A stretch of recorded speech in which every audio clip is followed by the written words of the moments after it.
Pandemi seperti sekarang ini membuat intensitas dalam berrelasi dan berkomunikasi itu menurun karena efek dari social distancing yang berkepanjangan. Hal itu juga terjadi pada diri saya, bahkan sebelum terjadinya pandemi seperti sekarang ini. Jadi ketika saya memulai untuk berkarya di dunia digital, saya merasa ada yang aneh, gitu ya, karena yang biasanya tiap hari harus ketemu orang, mendadak jarang ketemu orang karena saya bisa melakukan semuanya itu dari rumah aja. Atau yang banyak orang sebut hari ini adalah work from home, gitu ya. Nah, itu saya sudah jalani hal itu sebelum terjadi pandemi. Sampailah pada suatu masa di mana saya mengalami masalah dalam hal berrelasi dengan orang lain. Karena saya terbiasa bekerja di balik layar dan jarang ketemu orang, maka pada saat saya berada pada sebuah komunitas, gaya bicara saya ini kaku ketika saya berbicara dengan orang-orang di sana, dan komunikasi saya juga nggak nyambung.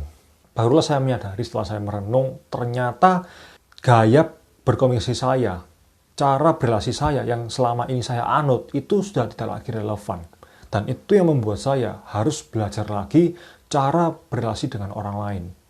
Seperti di video saya tentang upgrade your relationship, saya mengatakan bahwa setiap perkembangan zaman, setiap masa, itu cara berrelasi dengan orang lain itu nggak sama. Dan cara kita berrelasi dengan setiap generasi yang berbeda itu juga memerlukan cara berrelasi yang berbeda juga. Dan itulah yang terjadi pada diri saya pada saat itu.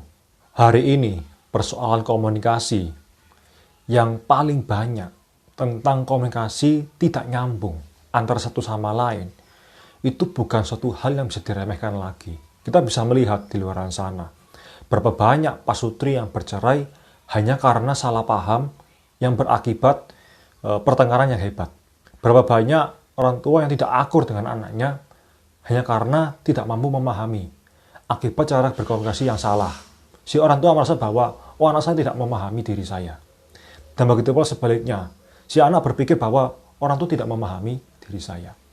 Dan berapa banyak anak-anak zaman sekarang yang tidak diakui di dunia pertemanannya karena tidak mampu mengekspresikan diri melalui komunikasi dan keterbatasan bahasa dan kosakata. Penyebabnya adalah selain setiap orang itu punya baseline dan pola komunikasi yang berbeda, yang banyak orang tidak pahami. Satu hal yang jadi penyebab adalah keterbatasan bahasa dan kosakata. Seiring berjalannya waktu, sebuah kata itu bisa mengalami perluasan makna, sehingga bagi orang-orang tidak pernah upgrade dirinya dan dia hanya menggunakan apa yang dia ketahui, itu perlahan-lahan mengalami penyempitan makna. Sehingga yang terjadi adalah ketika seseorang menyampaikan dengan maksud A, bisa ditangkap B, C, dan lain sebagainya. Yang tentu saja hal ini yang menjadikan sebuah kesalahpahaman dalam komunikasi.